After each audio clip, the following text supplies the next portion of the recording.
So I'll first introduce our first speaker, Ron Sela, who is Associate Professor of Central Eurasian Studies at Indiana University, where he also serves as Director of the Sinor Research Institute for Inter-Asian Studies. Professor Sela researches and teaches the history and historiography of Muslim peoples and communities, primarily in Central Asia, and also in its neighboring territories. So today, Professor Sela will speak on the centrality of felt in court rituals in Central and Inner Asia. Take it away. Thank you. So exactly 20 years ago to the day, I was actually here in DC, the Association for the Study of for Asian Studies, and there I lectured on the coronation ceremonies in the Mongol Empire. And there I addressed the question as to why doesn't anybody talk about the coronation ceremonies in the Mongol Empire in Mongol-sponsored sources. In other words, we have lots and lots of discussion of these ceremonies in outside sources, but not in the sources that the Mongols wrote or sponsored. And that was an interesting discussion in and of itself. But today I sort of wish to tackle it, perhaps a different aspect of this. So what you see on the screen is a relatively typical description of the elevation ceremony in Inner and Central Asia, namely that the Khan, the newly elected leader, is raised on white felt usually by four established commanders, leaders of the realm, and they raise him on the felt. And this is really the moment in the ceremony that turns him into the Khan. And every civilization, every culture had its own ceremonies, and there was a specific moment in which the leader turned into a Khan. Now, raising the newly elected leader on a piece of white felt was an established inauguration ritual, and in Central and Inner Asia for a long time. We have materials in Chinese language sources already dating back 1,500 years that describe this ceremony, primarily in areas that today would be in northern China and in Mongolia. We have a lot of other descriptions of this type of ceremony. And this practice continued all the way down to the 19th century in many, many different parts of the region that you see here. This is just a map of the so-called Silk Roads, all the way to the Caspian Sea, if you will, about 3,000 miles away from the ceremony's point of origin. So this was fairly customary, and you can see this mainly in Turkic-speaking societies, but not only. Now, in a previous publication, you can see this here, I analyzed the ceremony's changing circumstances. I offered translations of the descriptions of the ritual found in many, many different genres and in multiple languages. And my point of departure for exploring the ceremony was this mid-18th century Persian text manuscript that explained the rise to power of the Turkic-Mongol dynasty, which is the longest-serving dynasty in modern Central Asia, ruling from the city of Bukhara in modern-day Uzbekistan from 1756 to 1924. The main things that I addressed in this publication were actually questions about legitimacy and authority. There were questions about literary representation, about the interplay between Islam and society, and also matters of court protocol. One of the things that interested me the most was to explore the explanations for the ceremony that are given very differently by different authors, and also the practice of the ceremony, the identity of the people who participated, and the reasons given for their participation, and so on and so forth. I should say that the ceremony itself received considerable textual attention, but it's not depicted in other media. In other words, when we often find enthronement scenes, inauguration scenes, described at least by art historians or by museum catalogers, they're not really enthronement scenes. They're not talking about the actual ceremony. What these scenes are portraying mostly are post-ceremony posture. In other words, the people are already seated on the throne. Sometimes it's the Khan, sometimes it's the Khan and his wife for a concert, sometimes it's other people.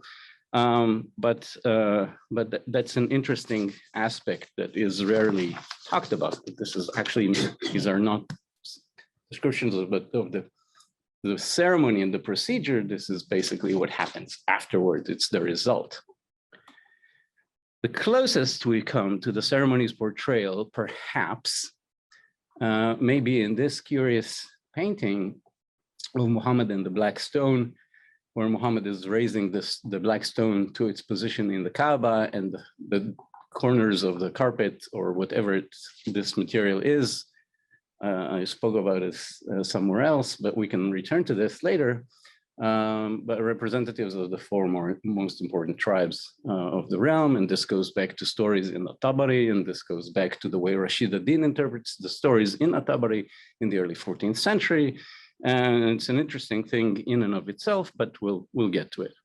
So basically, in my previous publications, I didn't really pay much attention to textile. I didn't pay much attention to the texts themselves, although to the textiles themselves, although they figure quite prominently in the text. So if you can picture, for example, the scene on the day of inauguration of Muhammad Rahim Khan. This is the 18th century ruler, or the first ruler of the Mongol dynasty. You find lines such as this in the Persian text. The chamberlains of the royal court, having brightened and polished the floors of the audience hall of the imperial palace with the broom of service, spread out multicolored carpets. They adorned the throne of the monarch with, and here comes a list of many different things, and there are specific terminologies to all these different types of textiles. Some of them are well known, some of them are quite debatable, some of them are unknown to me, and I couldn't really find them, and so on and so forth. And there were so many of those and so many different types and so many colors that in looking upon them, the eye of curiosity was bewildered, says the author. In addition to this, of course, you also have the bestowal of splendid robes of honor and royal garments to newly appointed officials and to valued servants of the court. And all this creates a certain scene where textiles feature quite predominantly. But the one thing that really held the ceremony together from antiquity to the modern era was felt.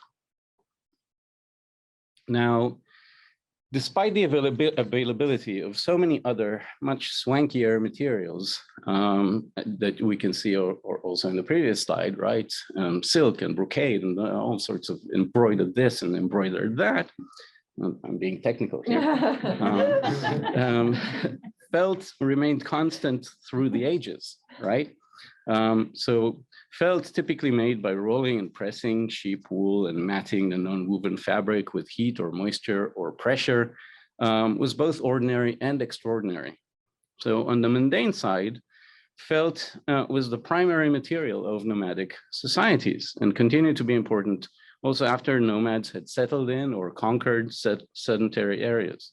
It was used for dwellings, such as tent coverings and doors and smoke hole covers, and household items like furniture and carpets, and for riding like felt saddles and felt pads, and transportation and every kind of clothing and decoration and toys, et cetera, et cetera, et cetera. At the same time, felt could also be used as an intermediary between worlds. So for example, the ongon, which is a Mongolian word for felt spirit figurines, or the vessels in which spirits of the dead dwelled, in particular felt figurines that that were there kept by the families for the spirits of the ancestors, were very prominent in the Mongol world, and we see them also moving to the western areas as well. This particular image is from the Irkutsk regional museum, and so you can find these things in Siberia, in Buryatia, in Mongolia, and other places. But felt was also used in fire worship and other rituals. Usually this is what you lay your offerings on, a piece of white felt. Felt was used also in marking dwellings to indicate the health status of sick people. So you could put black felt strips on a tent of someone who was dying. We have textual records that indicate this. Felt sometimes was used for wrapping corpses. Felt was sometimes used for wrapping people before they were executed. So basically what we see here is really felt's dual position, if you will, as the material foundation of society to a certain extent, and as an intermediary between life and death, or between different ranks or status in one's life. And all these things pointed to the felt's perhaps transformative powers, if you will, but also sustaining powers. So using felt seemed to be the most obvious choice, I think, tangible and symbolic for the Khan's elevation ritual. Now, here's a description of the high point of the inauguration ceremony, where the felt had such a central role. So they brought forth and spread the white felt of good omen, as was the custom of royal accession, and His Highness, having placed his blessed foot upon the noble carpet, sat upon it, as was the royal custom, facing the Qibla, or the direction of Mecca, literally, but we understand what it means here. They grasped the felt on all sides, praising Allah. They raised the imperial khatan above the throne, like the rising of the sun and the moon. Now, what you may wish to notice here is that the felt is not really described, and is not accorded any adjective to describe its beauty, to describe its preciousness, or to describe its value, or anything like that. It's just the felt of good omen, like you see here, Namad Sifi de Shugun, basically in the Persian.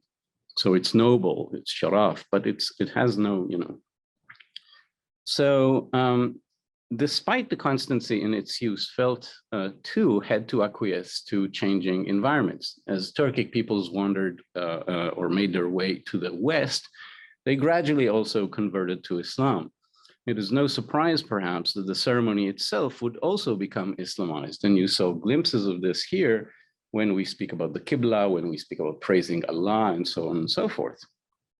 And so we have interesting dimensions to this: sitting arrangements, the type of salutations offered, but also the type of people who preside over the ceremony. So for example, and this is a phase where the felt itself is converted, is a description of the ceremony of the inauguration of Abdullah Khan in 1583 in Bukhara, where the Turkic military commanders explained the elevation ceremony to the influential Naqshbandi Sufi sheikh, Sa'd-ad-Din Juibari. At first glance, it seemed a curious practice to the Sufi sheikh, but he found a solution. So we are told the Khoja brought to the gathering a white felt rug whose owner, while performing circumambulation of the two holy precincts, that is Mecca and Medina, had washed it with the water of the sacred well of Zamzam, and which was on that very day in the Khoja's possession. They seated His Highness on that piece of felt, and the Khoja and the leaders of the realm stepped forward and lifted up that royal person to the kingly office and installed him. And there you see the old Zamzam, building of the Zamzam well, when it used to be, when the building used to be apparent in the Mataf, in the area surrounding the Kaaba, but now you can go underneath. So, so while the description of Abdullah Khan's inauguration seemed mostly concerned with the Islamic dimension, in doing so, the author also touched on the provenance of the felt. In other words, finally we get a sense of, well, where did you get this felt, and who made it, and how did it come into your possession, and something like this, which is something that we don't really see earlier, but we begin to see it as we move forward in time. So take, for example, Amir Haidar's inauguration in Bukhara in 1800, when they instruct one of the Amir's officials, Khoja Sadiq, to come up with a piece of felt suitable for the ceremony. We don't have these types of instructions really beforehand. And so Sadiq found a merchant who presented a piece of felt of auspicious fortune that was made according to custom by artisans from the province of Birjan, who out of exquisiteness and subtlety and smoothness and softness had stolen the ball of delicacy and heart-pleasingness from the velvet cloth of Isfahan in Europe. Imagine translating this one from Persian. Suddenly, the felt transitioned from a simple material to an object of value and exclusivity. It required special preparation, a seal of approval. Here we have the village of Birjan in southeastern Khorasan that was noted for high quality of its production. And there is this boastful aptitude to compete with the most legendary fabrics in the world coming from Isfahan or Europe. Now, in the pre-modern accounts of the ceremony, at least all the ones that I'm aware of, we learn nothing about what happens to the felt after it was used. You know, so they raise the Khan, and now what? Do they just chuck it, or do they use it for something else? And here comes really interesting descriptions that we begin to see, especially in the 19th century. So in the middle of the 19th century, the illustrious historian, official, and poet Reza Quli Khan Hidayat visited Khiva as the ambassador from Iran. And he wrote his impressions in a lengthy diary-like work. And here he says, the great Qadi and the others give their consent, and then they seat the new Khan upon a white felt rug. And the princes, the amirs, the ulama, they grab the sides of the felt and thrust and fling the Khan upon the throne with such brutality that he may fall on his face or his crown may tumble down. He's making fun of them, at them, but there are reasons for it. Then each, according to custom, cuts with a knife the corners of the felt and takes it along with him to his house. So now they basically they cut up these things and they spread them around. So the account on one hand emphasizes the Islamic dimension of the ceremony. The Muslim judge is the one who allows the ceremony to proceed and so on and so forth. But the author ridicules the participants for their conduct and for their presumed disdain and violence toward the Khan. Nevertheless, the cutting of the felt into pieces and its distribution among the participants suggests an element that we haven't encountered before. And in my research, I attribute this custom to actually what's going on in the steppes to the north of Khiva among the Kazakhs. And there are all sorts of reasons why we would do this. But Russian envoys, who by the early 19th century are already very much in close proximity to the Kazakhs, they begin to describe what they see, again, from the outside. And we always have these interesting dichotomies between outside sources and inside sources. I supplied here several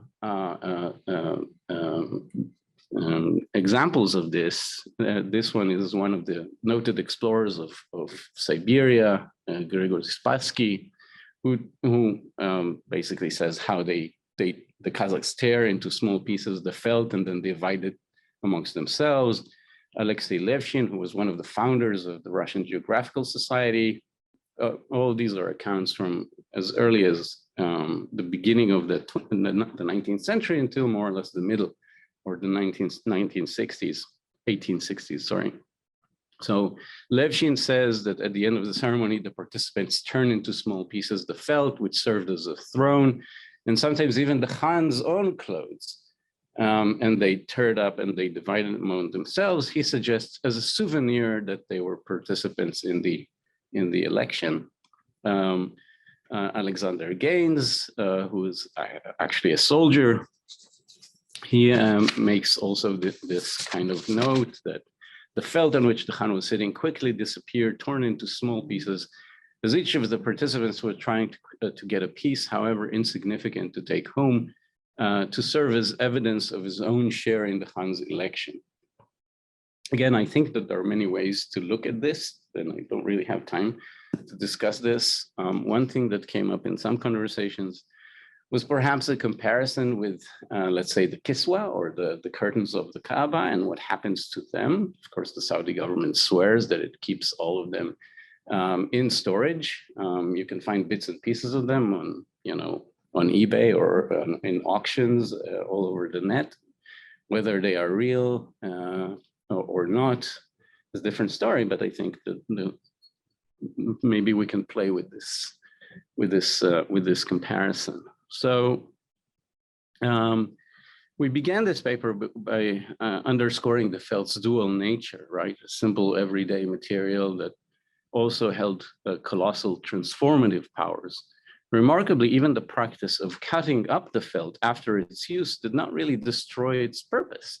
In other words, the simple material was imbued with symbolic, political, and commemorative value. And even when torn and ravaged, felt remained constant. That's it for me. Thank you.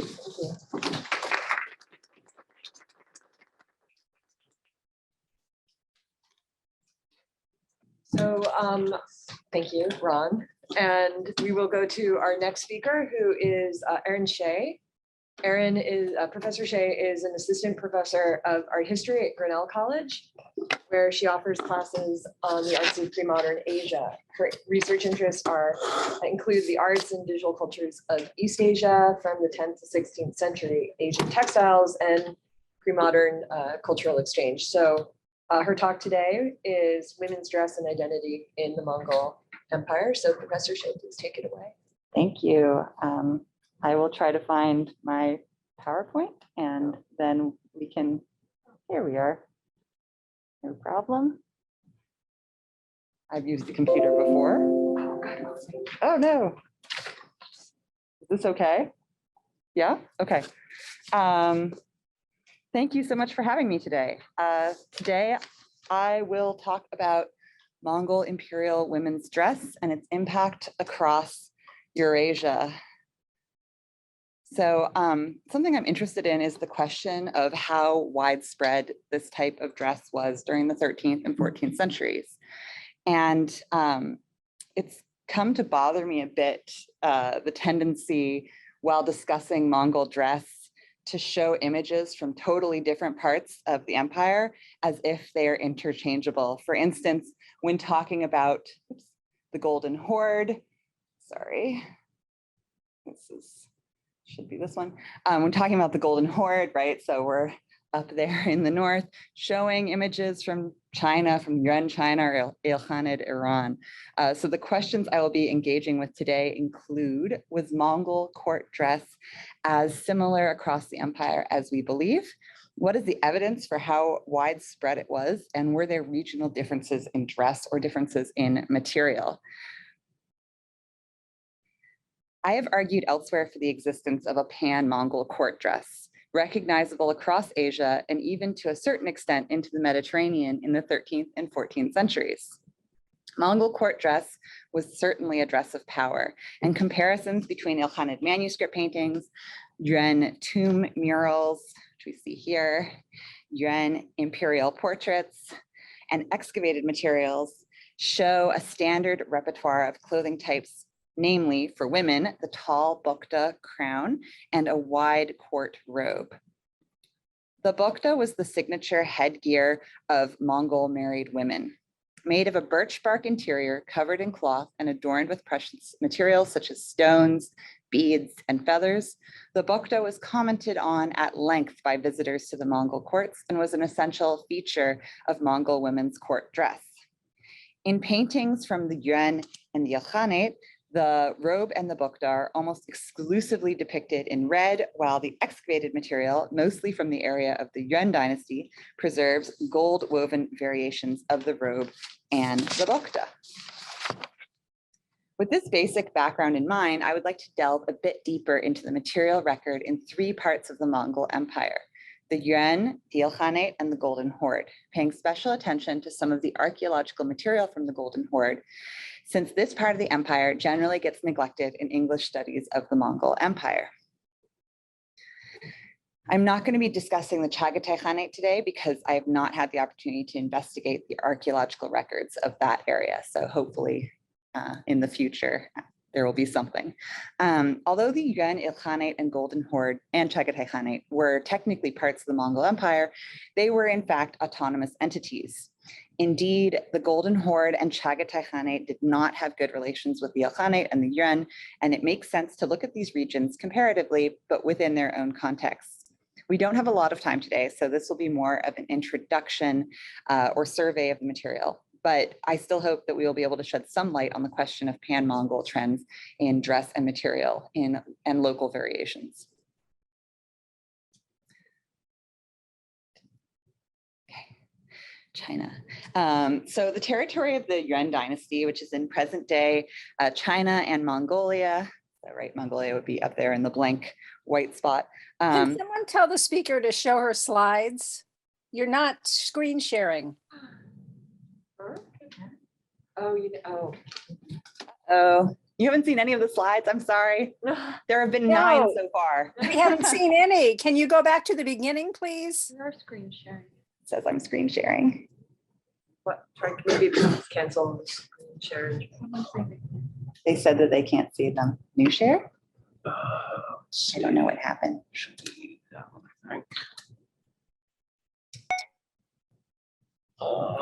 Let me grab my computer so I can see if they can see it. Did that work? That's a new slide. That's a different slide. So that's changed. Is it a map of China? It is, yes. That's great. Okay.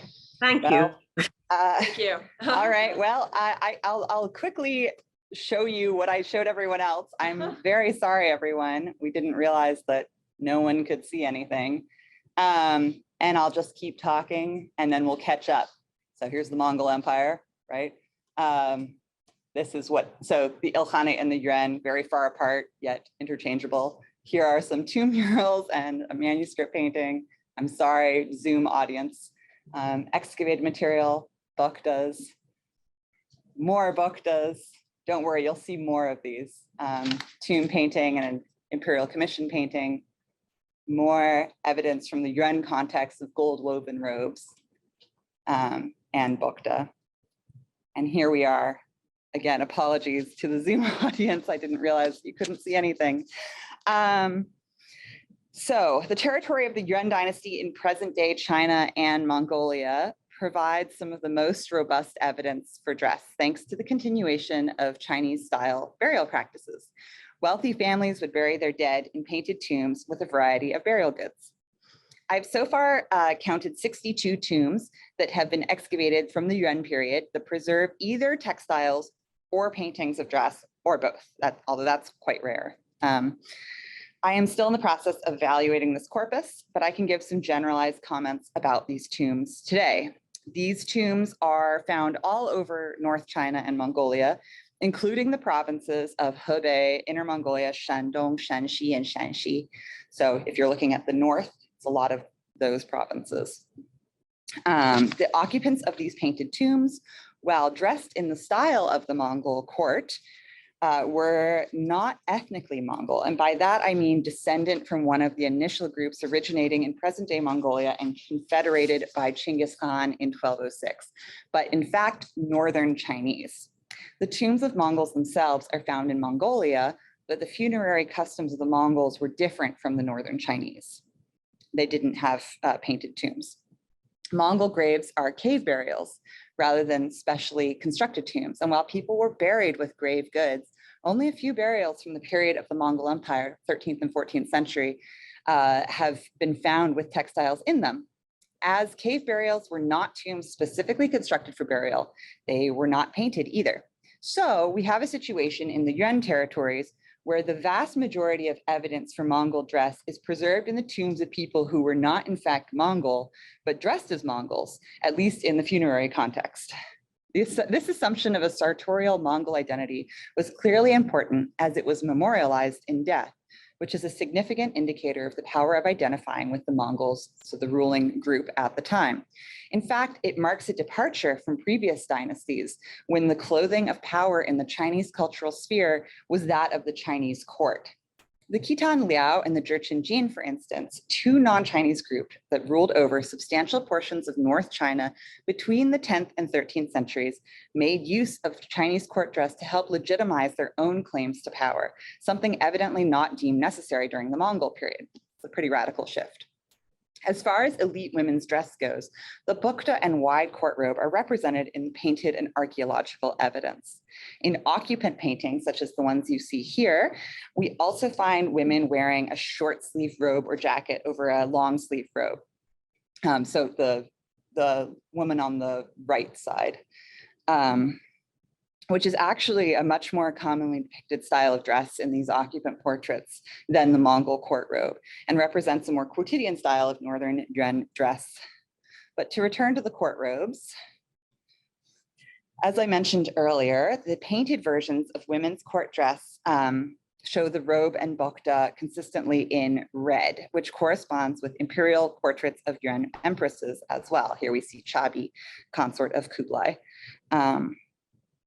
The material evidence, on the other hand, is always silk, and usually silk lampas with a supplementary weft in gold, giving the feeling of overall gold. This too corresponds to what we know of the most favored Mongol court material called nasij, and generally believed to be gold woven lampas. The discrepancy between painted iterations of this dress and the preserved textiles might be explained by nasij being the most valued textile used by the Mongol court at the time. Red silk court robes may have been more widespread, but the value of nasij, the nasij version of court dress, made it an important article to inter with the deceased. In contrast to the abundant archaeological evidence from the Yuan, there is much less excavated material available to us from the Ilkhanate. This is due to local burial traditions. Unlike China, in Muslim communities, the deceased were buried only in a simple shroud directly in the ground, without burial goods. Thus, in the Ilkhanate, we rely on court commission paintings, such as the images from the Jami al-Tawarik and the Shahnameh, to give us some sense of at least idealized representations of Mongol court dress. As with the paintings from the Yuan, Mongol court ladies are often depicted wearing red court robes and a red bukta. The pictorial evidence for Mongol textiles and dress from the Ilkhanate is supplemented by luxury textiles that have been preserved in European royal tombs and church treasuries, such as these clerical vestments preserved in Regensburg and Gdansk, respectively. However, there are no extant textiles that we can definitively say were used as Ilkhanid women's dress. Those preserved in Europe were probably destined to be generalized gifts, not repurposed from previously used clothing. We therefore can only guess at the materials that court ladies may have been wearing. The paintings of Mongol court ladies imply red silk, but of course it is impossible to be definitive about this based on a painted image. There is certainly written evidence describing the production of different types of textiles for courtly use, including nasij, so we can make some assumptions based on the types of cloth we know were being woven for courtly use. But again, gaps in the material record mean that we are hypothesizing about fabrics used in the dress of Mongol court women. So moving on to the Golden Horde. Understanding the textiles used at the court of the Golden Horde presents different challenges than those in the Yuan and the Ilkhanate. Unlike the Yuan and the Ilkhanate, the court of the Golden Horde did not commission paintings, nor were fine silks or other luxury textiles woven within the area of the Golden Horde. Rather, luxury textiles were imported from a variety of locations, including Central Asia, China, Anatolia, Egypt, and Italy, and then tailored to suit different purposes. We know this thanks to archaeologically excavated materials. In the Golden Horde, members of the elite were buried with grave goods, and although a fairly substantial number of Golden Horde burials have been unearthed in the past decades, few of these burials contain textiles. Those that do show startling variety. Most of the sites of the Golden Horde burials that contain textiles are located in present-day southern Russia, which depressingly we're all more and more familiar with because of the ongoing war. Two of these, Verbovilog and Novopavlovsky, contain silk textiles thought to be from China or Eastern Central Asia, respectively, based on pattern and weave structure.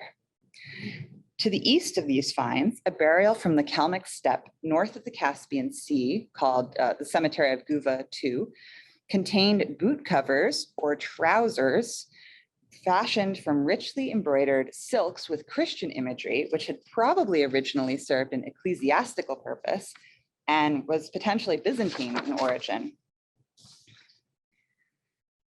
The Belaruskaya kurgans, discovered in the North Caucasus region, the region between the Black and Caspian Seas, contained silks possibly originating from China and silk velvets that were probably woven in Italy. So here's some examples of the velvets from that kurgan. And here is an artist's reimagining of how these textiles would have been tailored. Maybe. As for the dress of elite women in the Golden Horde, there are some connections to other parts of the Mongol Empire and some differences. Of the excavations I just mentioned, only the velvets from the Belaruskaya kurgans were definitively identified as women's dress and then reimagined here. These were tailored into the form of a kaftan, not the Mongols' women's wide court robe. The textiles themselves were extremely luxurious, although the form of the kaftan ties to older and more quotidian forms of women's dress across the steppe. Other burials of elite women from the Mongol period have been uncovered in other parts of Russia that give some evidence of connection to Yuan and Ilkhanid women's court dress, specifically evidence of the bokda, the tall women's crown. In Western Siberia, in the Ob River Basin, several tombs have been uncovered that preserve evidence of the bokda. So we're talking about far north now. You see the Ob, we're up there by Siberia. I don't want to mess with the computer too much.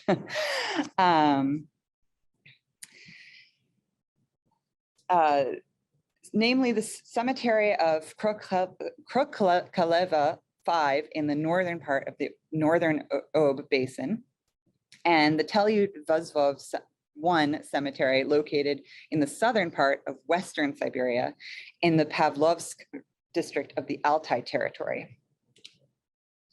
Other bokda have been found in burials in the Bayanskaya burial ground in the Tomsk region near the Albany 6 complex, which is in the Altai region. In several of these burials, again, an artistic reimagining, in several of these burials, archaeologists uncovered evidence for two different types of bokda, one funnel-shaped and the other more complex. That's what it says in the excavation report. As far as I am able to tell from these excavation reports, although the birch bark armature of the bokda was preserved, the cloth that covered the exterior of the bokda was not.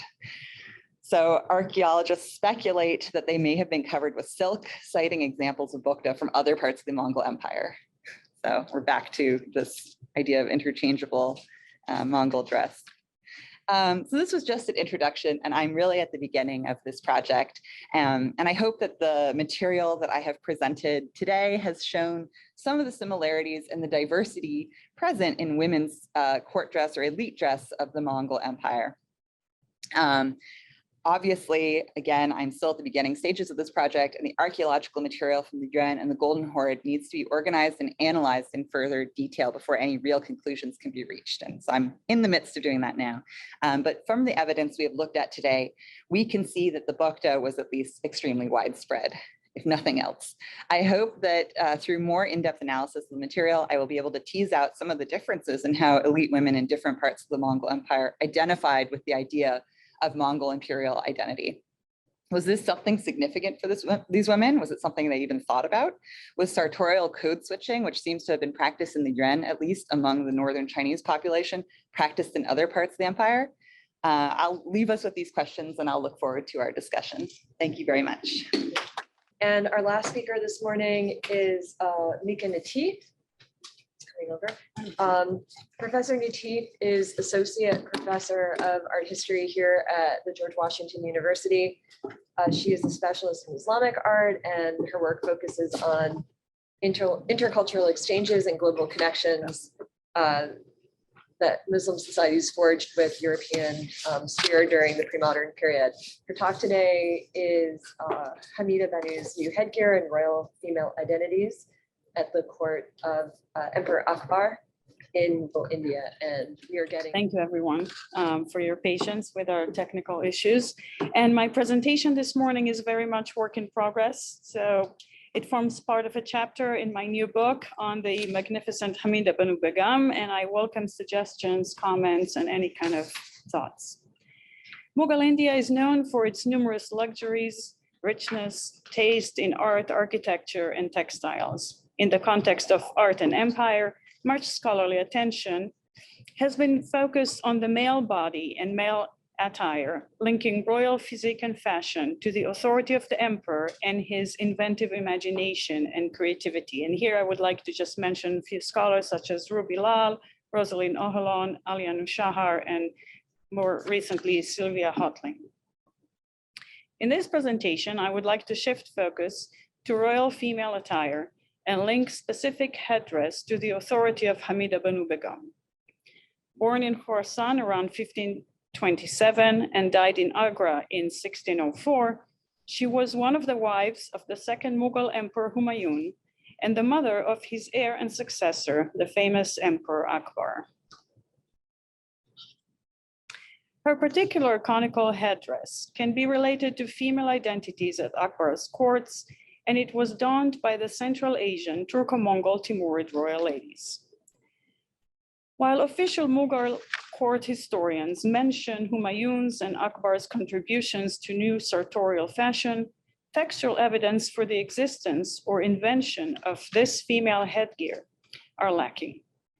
By using the core methods of Islamic art history, such as codicology, history of the book, textual analysis of primary sources in Persian, my study explores Hamida Banu's agency and choice in identifying herself through the usage of visual language and the prominent role she plays as a major source of dynastic legitimacy. My primary focus is on illustrated Mughal court histories with depictions of Hamida Banu, but I like to clarify a few points on how I use this material. As books of court chronicles that were produced in the royal workshops, I consider them official court documents. However, this is not to say that we should regard the paintings in these manuscripts as accurate or representing a reality, but rather we may learn from them about some of the ways in which the royal Mughal elites, and in this case, certain female elites, flaunted their identity and dynastic identity and allegiance. It is also worth mentioning that the artists and patrons of these manuscripts projected or imposed a visual perspective from the 1590s into the 1600s onto events and people's appearances that took place 40, 50, and 60 years before these manuscripts were illustrated. Whether Hamida's cylindrical hat was an actual part of formal Mughal female costume or merely a visual device created by Mughal painters, it is perplexing to think when and why this unique headgear appeared. For a dynasty, at least in the early period of its lifetime, that was preoccupied with establishing court etiquette and sartorial performance, the presence of a new female headgear should be considered as a significant marker. Working through Hamida Banu's appearance in illustrated court chronicles will allow us to untangle some of the complexities, nuances, and challenges of exploring Mughal female voices and offer a glimpse into her role in the context of dynastic legitimacy and matrilineal authority. Hamida Banu appears in 9 portraits in official illustrated court chronicles, mostly the Akbarnameh, History of Akbar, with additional depictions in the Timurnameh and the Jahangirnameh, 1 per each. So that makes her painted image second in volume only to those of the emperor himself. In 6 of the 9 portraits, she dons one of her most noticeable attributes, which is an elongated conical hat. As a visual marker of rank, political power, and affiliation, Her headpiece and regalia indicate her membership in the Timurid Central Asian royal female circle and her position as the highest ranking woman in the realm. But Hamida Banu's cylindrical headwear was not part of court attire during Humayun's reign, and furthermore, it is not visible in the first 2 decades of Akbar's rule. While we notice no change in the garb of the royal Mughal ladies in visual materials from the 1550s and court paintings from the 1580s into the 1600s, in contrast, their headdress has been completely transformed. So you can see that she's wearing a short sleeve overcoat in both paintings and a long undergarment robe underneath it. In the detail on the left of an early painting that was produced during the lifetime of Emperor Humayun, Hamida Banu wears a very different headgear. It is comprised of embellished diadem over a white head veil or head kerchief, similar to Timurid and Safavid fashions. This makes clear that the cylindrical hat, which Hamida Banu wears in the Akbarnameh picture on the right, is not an early Mughal Central Asian or Persianate contraption. Hermann Goetz cites Gulbadan Banu Begum, Humayun's sister, who recalls changes to her own headgear as she turned from a young girl into a married woman in the 1530s. Gulbadan mentions an article of clothing called lachak kasava, which refers to a piece of folded cloth wrapped or tied around the head, neither a cap nor a high-crested contraption with a veil, as seen in the Akbari period paintings. In each of Hamida Banu's portraits created during the time of Akbar and Jahangir, beknown to this author, she continually appears in this particular type of crested hat.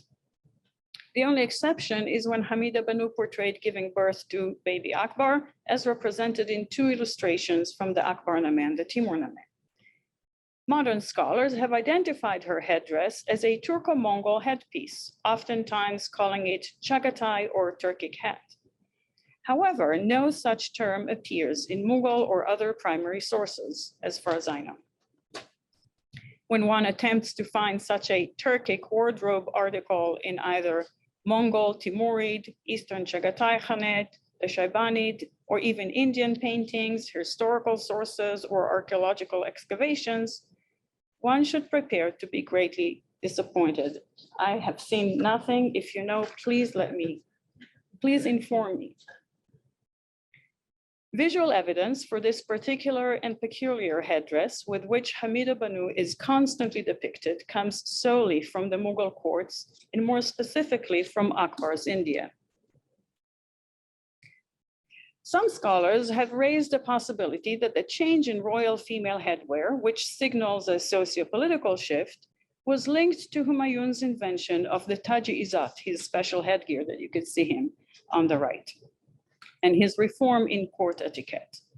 However, the Taji-Izat was meant for male members of the Mughal elite, and there is no known textual nor visual evidence that points to a similar reform in female court attire.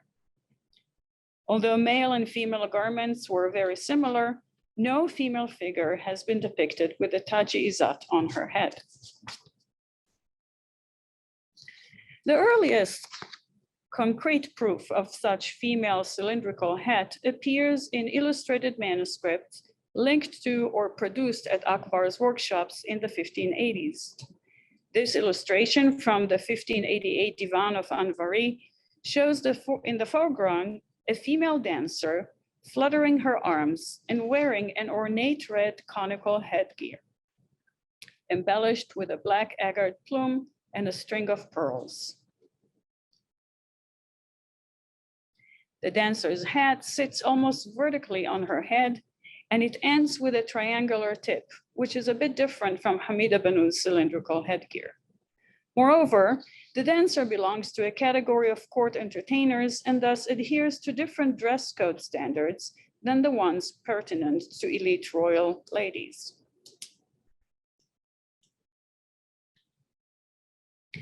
Some portrayal of court dancers and musicians show them wearing a variety of apparel items, pairing the cylindrical hat with an Indian-style trousers and sheer cotton jama, or with pleated wide-leg trousers.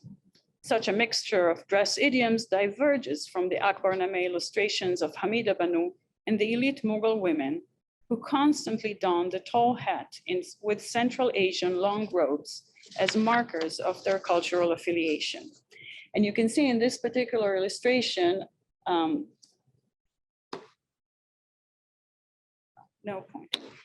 woman who is with kind of light green robe next to Emperor Humayun holding a book is actually Gulbadan Banu Begum, and she was identified by Ursula Sims Williams from the British Library. Even though in the 1590s, Emperor Akbar was already wearing some Indian clothes, Hamida Banu is never depicted dressed in any local Indian attire. Scholars have correctly identified the royal women who wear the tall crested hat in the Mughal illustrated histories as Timurid, Central Asian, and Turko-Mongol ladies. These pictures consist of images of Hamida Banu, Gulbadan Banu Begum, and Khanzadeh, who is the sister of Babur.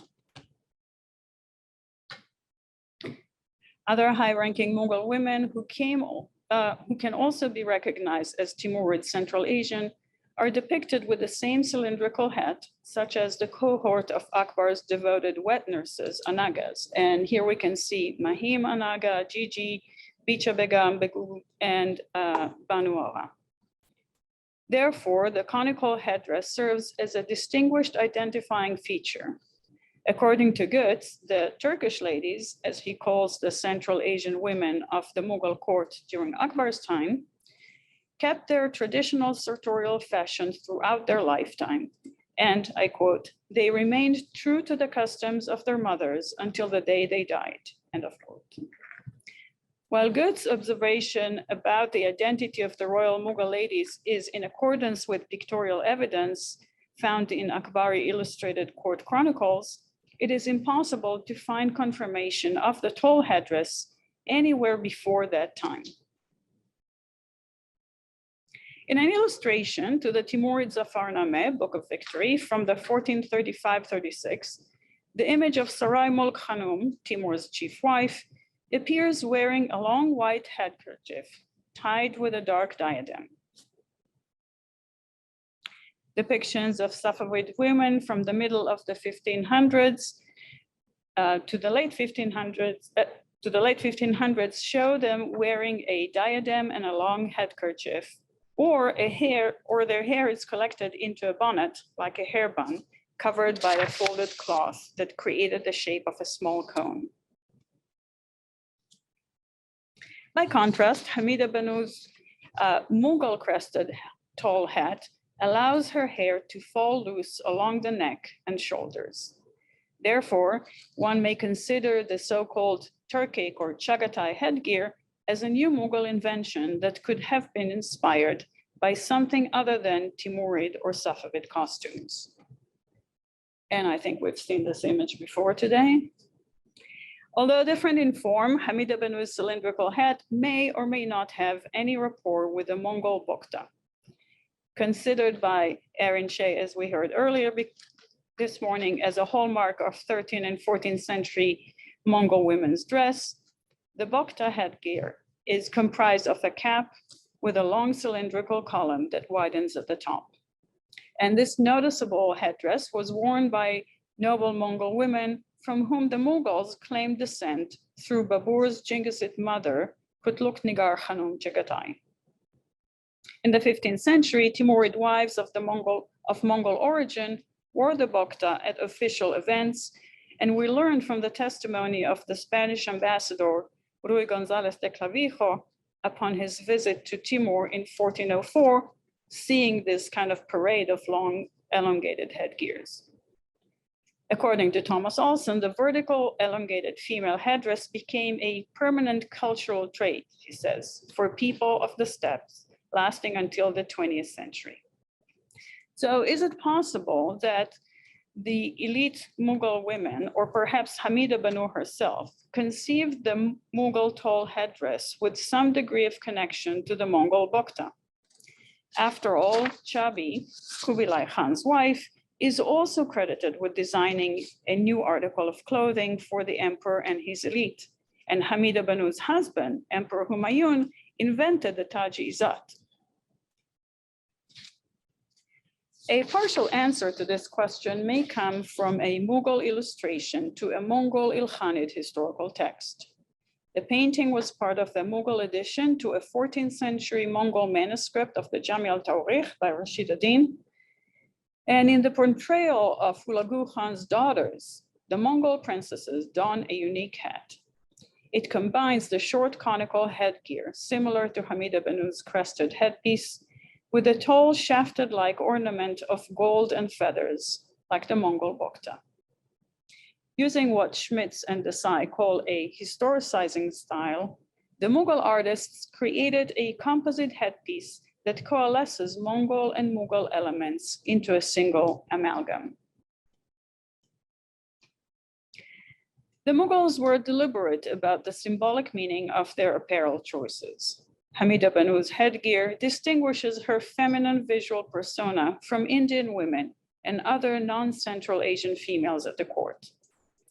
At a time when her portraits were illustrated, Emperor Akbar married several Rajput princesses whose presence at the court gradually increased. The emblem of a Central Asian Timurid female headdress comes at a time that corresponds to the rise in diversity of Akbar's aristocracy due to his policy of Sulh-i-Kul, universal conciliation. As a doctrine of tolerance that was legally sanctioned by the emperor, Sulh-i-Kul formulated certain views of inclusion where peoples of different faiths and ethnic groups were free to practice their own religion and were invited to partake in the Mughal administration. Thus, Akbar's nobility, which earlier comprised mostly of Central Asian, Turko-Mongol, and Persian emirs, now included a growing number of Indian aristocrats and members of local elites. In this slide, Hamida Banu's Mughal conical hat may not only serve as a symbol of political and cultural association, but also as a marker of Central Asian identity and femininity. Its constant presence on Hamida Banu's head may further give weight to the dynasty's geographical extent and its trans-regional position. Hamida Banu used a combination of traditional style of clothing with a newly developed headdress to flaunt her socio-political allegiance. This is how she was represented in court scenes and in official contexts, making her tall hat a gendered symbol of Mughal rule. Thank you.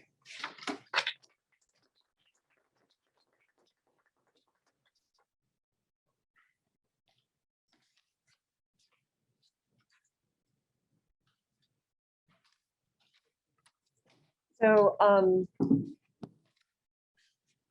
wonderful, and that's great. We can see the chat. Okay, perfect.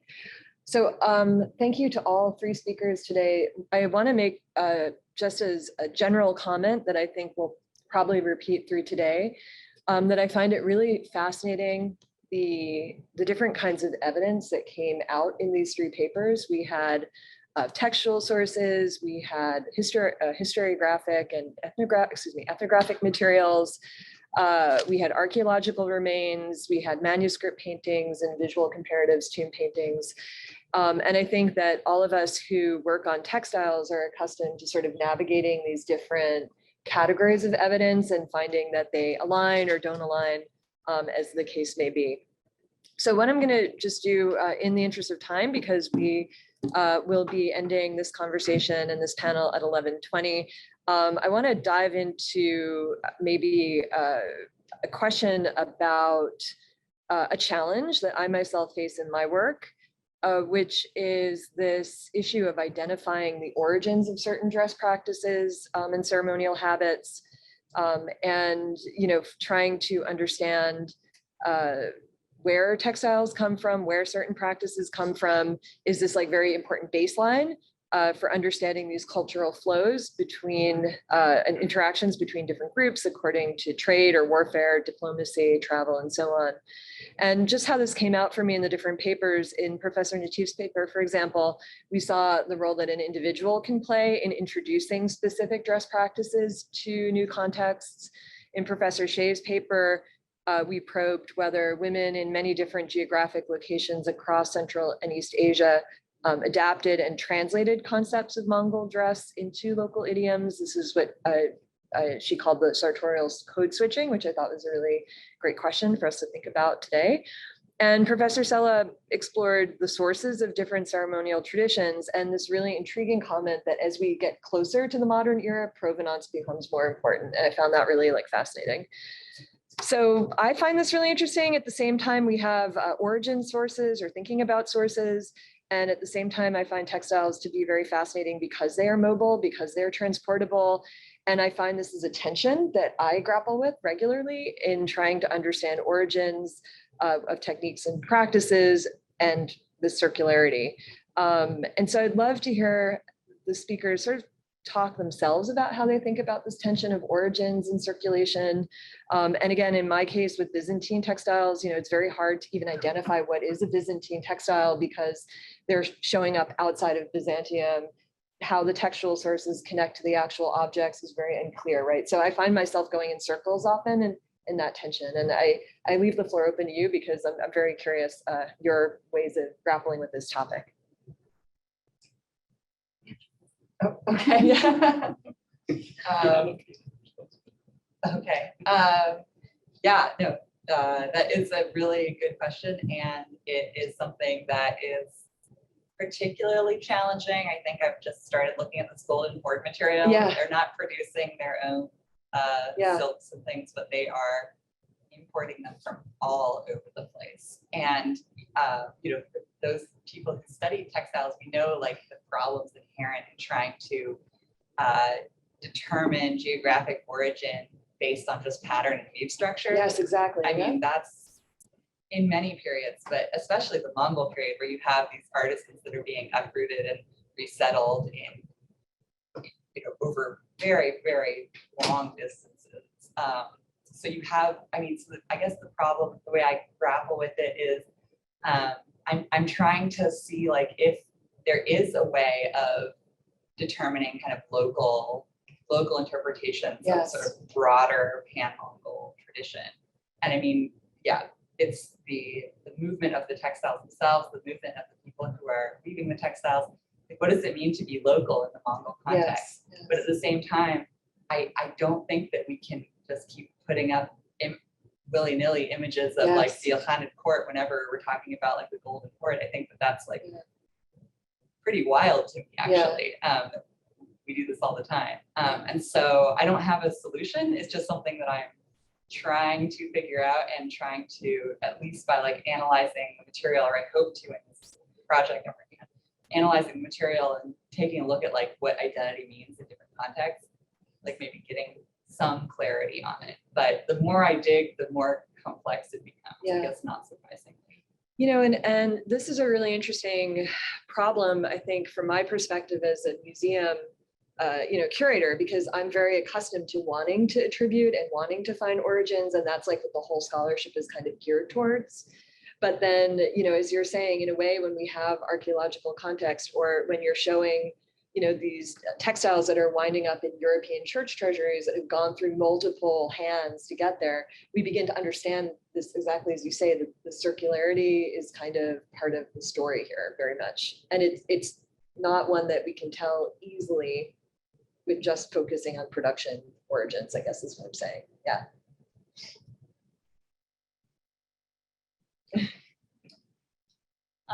So I got to grapple with this kind of questions from a different direction than Eiren and the work that you do, Betsy, because I started to look at Hamida Banu's portraits and to try to understand what is it that I'm seeing about her, how is a very high-ranking female figure in the Mughal court is depicted, and how, if this kind of what everyone is talking about, the Central Asian toward identity is so strong, how is it coming through her appearance, right? Because we are talking about official documents. And then this headgear came into play. And then I couldn't find anything about it, which started to drive me crazy. And I drove everyone around me crazy with those questions. But at some point, perhaps I have to get used to the idea that maybe it's something that they make up. Yes, yes. So it's their kind of concoction of how they are marking their Central Asian Timur identity, maybe with a connection to the Mongols or not, in their own minds. Yes. But also one of the things that I find difficult with respect to the kind of fluidity of textiles is that I don't know of any actual physical headgear like that has Yes. survived. So I have no idea how. I thought, and that's why I was talking to Eiren about it a little bit, that maybe some of the structure of it is felt with some other cloth that is covered by it. So we have to start imagining a lot Yes. of details with respect to those Yes. items. But Yeah, I mean, you have this invention that is completely sui generis, right? That may not actually correspond to any other real thing. And this is really another like layer to that. It's really, really interesting. Yeah, yeah. And yeah, the comment about provenance to me was really fascinating. And as you were showing the textual sources, so many of the terms they're using in textual sources are just generic terms for silk or brocade. And then, so you have this like kind of interesting situation where there's a generic approach. And then, as you're saying, as we get closer, they seem more and more concerned about origins and origin stories.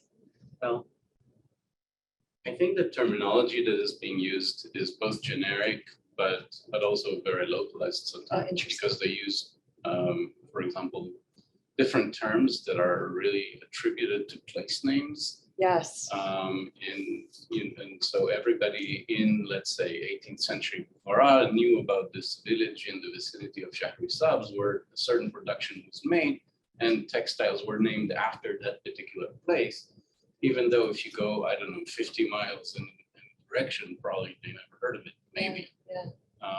I work with texts. Yes. And so what I'm trying to, in my work, is just to get a sense of what the texts are telling me, and then to place it in context. Mm. So you get, so what I'm interested in a lot of time is the explanation that is given, often not given, to specific problems, to specific issues, to specific customs, to the way we do things. And there, a lot of time the explanation is repetitive, and you can see that it's almost formulaic. This is the way we do things. But of course, then one of the things that I've shown before is how every time they tell you the formula, and then when they describe the actual ceremony, it's very different from the formula. So it's every single time. There is not even one. So the formula is always discussed, is always presented. This is the way we do things. At a certain point, it's all ascribed to a tradition set up by Genghis Khan. Then you go back to Genghis Khan, you see that there is no description of the ceremony for Genghis Khan in any source. Then you begin to wonder about why the Mongols not mention their own tradition. Then you go back to dictionaries of taboos in Mongolia, finding interesting things, explanations there, when you should mention, what shouldn't mention in certain contexts. So the road is, you have multiple avenues to explore, and it's quite curious to see these types of explorations.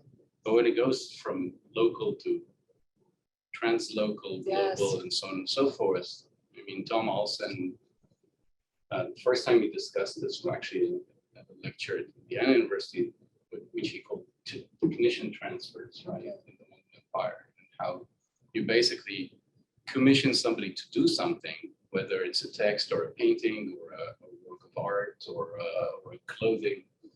And the person that you commission it to, let's say in Iran, is actually Chinese or Uyghur or someone else.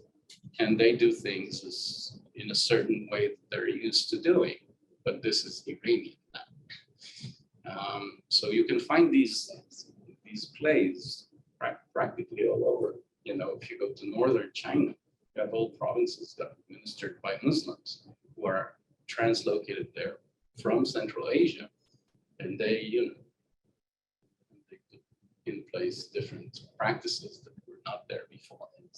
The Mongol Empire is a curious creature, but and I think it's pretty unique actually. We always talk about nomadic empires. I think the Mongol Empire is actually an exception, a rarity. It's not a nomadic empire, it's something unique. The rest of them are different. Excellent. So we have about 7 minutes left, and we have exactly 7 minutes left. So we'll check to see if there are questions in the chat, but I welcome the other seminar participants to ask questions if they have them, and we can keep the conversation going. There aren't any questions. Oh, there are none. Okay, great. Yeah, anybody? Okay. Yeah, you're gonna. Oh no. Yeah, go ahead. Yeah, please jump in. Question about textual. So when you look at them, apart from the same, are they actually made the same way? As in, do you envision that the process in which you want to have a specific type of artisans with you to be able to use this, or you have to for that from afar from the place where you're on? How does it work? Do you see like a text imitation, like look the way you're supposed to? But you are actually sorry. Oh, sorry. So- You can say that a little bit louder. Yes, I can. Going. Yeah, I do. And the microphone is here, so try not to disrupt. Go ahead. It was just a question about the boktas, how they're made, whether they're made by the same artisans or they're imitated. Yeah, thanks. It's a great question. So I'm not 100% sure, but it seems like, so the archaeologists in the Golden Horde, like Russian archaeologists in the Golden Horde area, have analyzed the structure, the birch structure of the boktas. In other places, the birch structure does not exist, but we know that, but the cloth exists.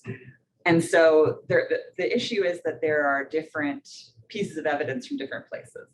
I would think that probably they were just made locally. I don't think that they were something that a specialist would have to travel around to make, because while they can be quite complex, they're not actually that complex. Generally speaking, it's like you roll some birch bark and then wrap it up. It's not too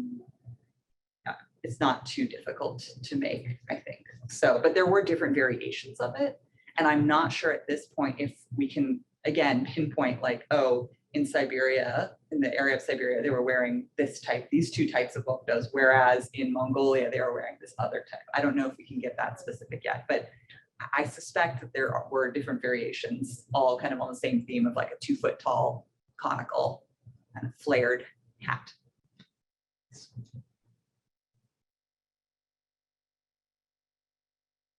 Maybe they were not difficult to make, but they were difficult to wear. My God. Yeah, well, I mean, at least they were lightweight because they were hollow, right? But yeah, I mean, they were attached through there was like a hole in a hood, and then they were attached, and then you would through that, and then you would tie the hood under your chin. And so when you have descriptions, everybody loves the bokta. And so everyone just, even people, I was talking to another Mongol scholar the other day, they were like, even people who hated the Mongols love the bokta, like in the 13th and 14th centuries, they're like, oh, they're eating babies. Oh, but their boktas are really great, like, so they're like slandering them in all other ways. And so, but there are some contemporaneous descriptions of like women wearing them on horseback, which I mean, may have happened, but surely not for long distances. I mean, I've ridden a horse before, and I can't imagine having a 2 foot tall structure on my head and riding well and like elegantly for long periods of time. So, I mean, again, maybe I'm wrong. Maybe I'm just clumsy. Have you ever worn a bokta?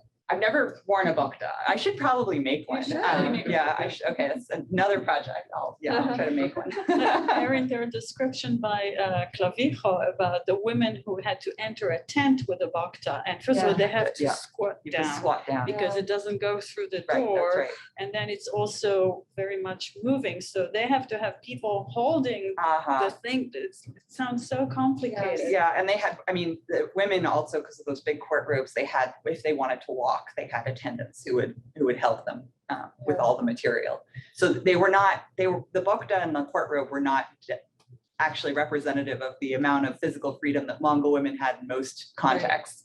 I would say that was, very specifically for court use or for formal use, right? So, I was really interested in again, your visual depictions of the headgear and in the paintings of the bokta that you were seeing, like the chobi, the portrait of chobi, that of course it's part of it, there are textiles that are part of that, it's made of textiles, but then there are also gemstones, adornments, other things that are part of that. And so something that I spend a lot of time thinking about is, of course, we talk about textiles, we focus on the medium of textiles, but it's interacting with all of these other aspects of material culture that may survive better actually in the physical, in archaeological context. Often the metalwork is surviving much better than any of the textiles. And yet these things are kind of operating as systems. So that was really striking to me, because I was noticing that they're piling it up, but they're also adding on, other super luxurious